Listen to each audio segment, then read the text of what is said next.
Welcome to the final video in our series on mastering SOAP notes. We've covered the subjective, objective and assessment sections.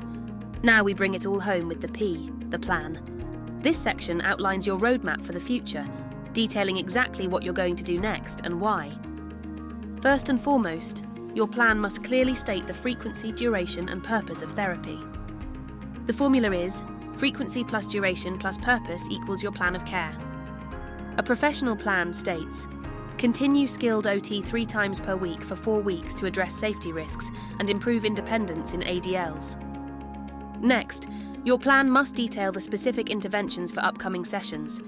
Based on your assessment, what will you be working on? A skilled plan reads, next session will introduce advanced dynamic balance exercises and simulate multi-step kitchen tasks to improve community independence. Finally, a comprehensive plan includes collaboration and education. Treatment doesn't happen in a vacuum. A great entry is, we'll provide direct training to patient's husband on the proper use of adaptive equipment for dressing. So, the 3 components of a rock-solid plan are 1. Clearly state the frequency and duration. 2. Detail specific, future-focused interventions.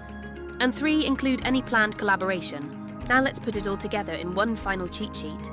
For your S, use direct quotes, quantify pain and link it to function. For your O, document the activity with assist levels, quantify your interventions, and describe performance with safety in mind.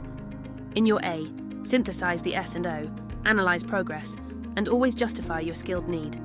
And finally, in your P, state the frequency and duration, detail your future interventions, and include collaboration. And with that, you have all the components to write effective, professional, and defensible SOAP notes. Thank you for joining this series. Congratulations on mastering the SOAP note.